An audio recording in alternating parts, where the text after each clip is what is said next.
siang anak-anakku kelas 11 IPA. Assalamualaikum warahmatullahi wabarakatuh. Untuk episode kali ini, Ibu akan membahas mengenai sistem gerak, khususnya adalah otot. Baiklah, mari kita lihat. Sistem gerak pada tubuh kita itu dibentuk oleh alat gerak aktif ya, yang disebut dengan otot, dan alat gerak pasif yang disebut dengan tulang. Nah, untuk episode kali ini Ibu akan menjelaskan peranan dari otot sebagai alat gerak aktif ya. Otot itu tersusun atas serabut-serabut otot yang disebut dengan miofibril. Miofibril itu banyak sekali di dalam otot kita ya. Kemudian dia terbungkus ya, oleh selaput. Nah, miofibril sendiri, serabut-serabut otot itu tersusun atas bagian yang lebih kecil yang disebut dengan miofilamen.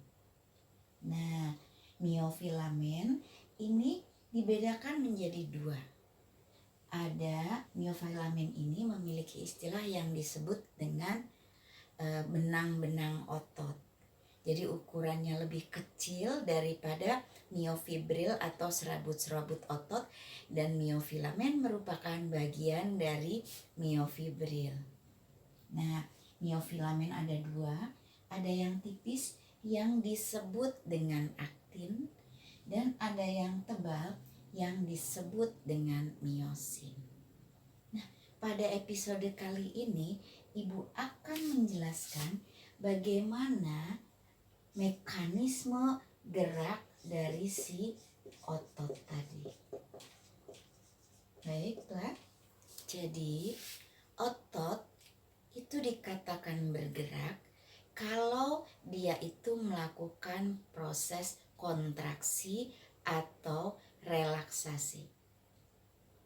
Otot berkontraksi atau berelaksasi bila si miofilamen aktin dan miosin ini saling bergerak, mendekat, maka itu disebut dengan kontraksi, dan bisa pula menjauh, maka itu disebut dengan relaksasi.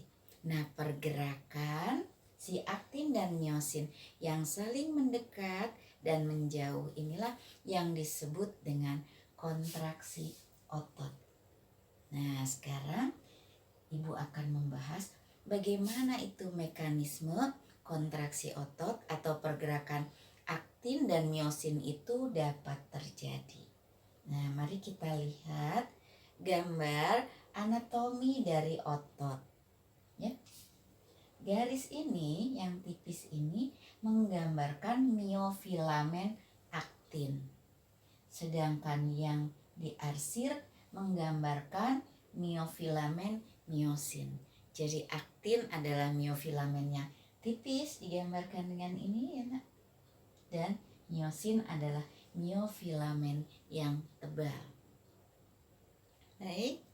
Nah, daerah ini yang di bawah mikroskop itu tampak hitam. Jadi di bawah mikroskop otot lurik itu, dia lurik ada bagiannya warna gelap atau hitam dan warna terang. Nah, warna gelap ini yang digambarkan oleh ini ya. Bagian yang digambarkan oleh warna gelap ini kita namai dengan pita A. Kita namai dengan pita A. Sedangkan bagian yang terang itu kita namai dengan pita I. Oke. Nah, pita I selain dia merupakan bagian atau area terang, dia juga merupakan jarak antara si miosin dengan miosin. ya. Jadi pita I itu merupakan jarak antara miosin dengan miosin. Baik? Oke, ya. Nah, kemudian di sini aktin juga memiliki jarak. Nah, jarak antara aktin dan aktin ini kita sebut dengan zona H. Kita sebut dengan zona H. Oke. Nah, kemudian ya, otot lurik ini dia berbentuk serabut, maka disebut dengan miofibril tadi. Nah, itu miofibril adalah jaringan. Otot itu merupakan jaringan yang tersusun atas sel-sel. Karena dia berbentuk serabut, maka bagaimanakah kita menentukan satuan sel dari si serabut-serabut tadi? Nah, satuan sel dari serabut-serabut tadi ya, yang membentuk serabut miofibril tadi itu disebut dengan sarkomer. Jadi sarkomer adalah satuan dari si serabut-serabut miofibril tadi. Ya, bagaimana mengidentifikasinya adalah dia satu sarkomer itu memiliki satu aktin dan satu miosin. Pada gambar ya, yang Ibu jelaskan kali ini, maka dia mengandung satu aktin penuh dan setengah dari miosin. Nah, itulah yang disebut dengan sarkomer. Paham? Atau bisa juga sarkomer itu di sini. Jadi kalau di sini garisnya ya, jadi ini adalah garis M ya. Kita misalkan garis M, maka jarak antara garis M dengan garis M berikutnya itulah yang disebut dengan sarkomer. Kalau kita tarik juga garis di sini garis M, maka ini juga bisa disebut dengan satu sarkomer. Tapi kalau kita tarik di sini, maka satu sarkomernya itu mengandung satu miosin penuh dan setengah dari aktin. Kalau di sini kan mengandung satu aktin penuh dan setengah dari miosin. Paham pengertian sarkomer? Jadi dia mengandung satu satuan aktin dan satu satuan miosin. Nah, bagaimana ini bisa bergerak si serabut-serabut tadi bila jadi antara aktin dan miosin itu akan diikat. Ya, jadi miosin itu memiliki kait ya, atau jembatan yang bisa berhubungan atau menempel pada aktin. Nah, pada aktin itu nanti ada dua macam protein, yaitu protein tropomiosin dan protein troponin. Oke. Nah, bagaimana mekanisme tersebut? Bila ada rangsangan ya yang menyuruh otot kita untuk bergerak, maka sistem saraf kita itu akan menghasilkan zat neurotransmitter yang disebut dengan asetilkolin.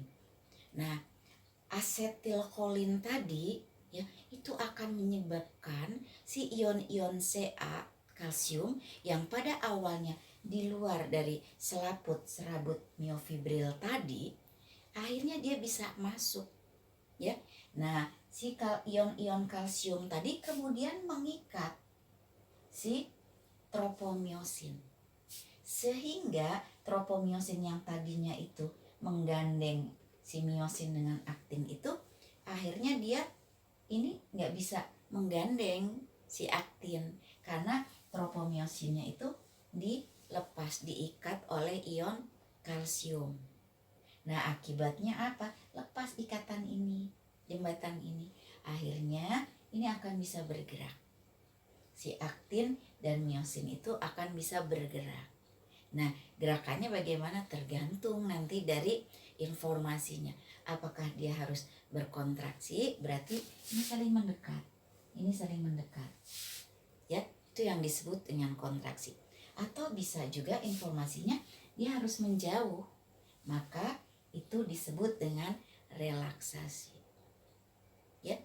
Nanti setelah tadi si tropomiosin itu diikat oleh ion Ca, maka untuk memberhentikan pergerakan tadi kan tentu saja tidak terus bergerak ya, tapi dia ada fase berhenti ya. Kemudian nanti gandeng lagi antara aktin dengan miosin. Nah, pada saat truk dia berhenti, maka dia akan menempel di troponin tadi. Nah, demikian. Nanti kalau ada rangsangan lagi, maka itu akan senyawa-senyawa ini akan dipegang oleh ion kalsium yang dirangsang pemasukannya oleh si asetilkolin tadi. Sehingga nanti lepas lagi nih jembatannya. Lepaslah ikatan antara aktin dan miosin. Bergerak lagi. Nah, demikianlah anak-anak. Ya. Bagaimana mekanisme pergerakan si miofilamen aktin dan miosin pada serabut-serabut otot kita yang disebut dengan miofibril. Oke anak-anakku kelas 11, Ibu rasa cukup sampai di sini dulu ya. Jadi untuk mekanisme gerakan otot, kata kuncinya kalian harus kenal apa itu yang disebut dengan sarkomer. Kemudian kalian juga harus tahu apa itu yang disebut dengan zona, pita A, dan pita I. Ya, untuk pita A itu dia tidak akan berubah, ya, baik pada saat kontraksi maupun relaksasi. Tetapi untuk pita I, zona H, dan sarkomer dia akan mengalami perubahan. Kalau dia melakukan kontraksi si otot tadi, maka dia akan lebih menyempit atau mendekat. Sedangkan bila otot melakukan relaksasi, maka dia akan menjauh, ya, atau bertambah lebar.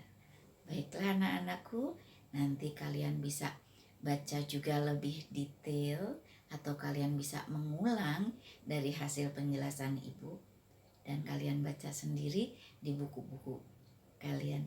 Oke, Ibu kira sampai di sini dulu mengenai mekanisme gerakan otot yang termasuk di dalam sistem gerak pada tubuh kita. Oke anak-anakku, selamat belajar, selamat siang. Assalamualaikum warahmatullahi wabarakatuh.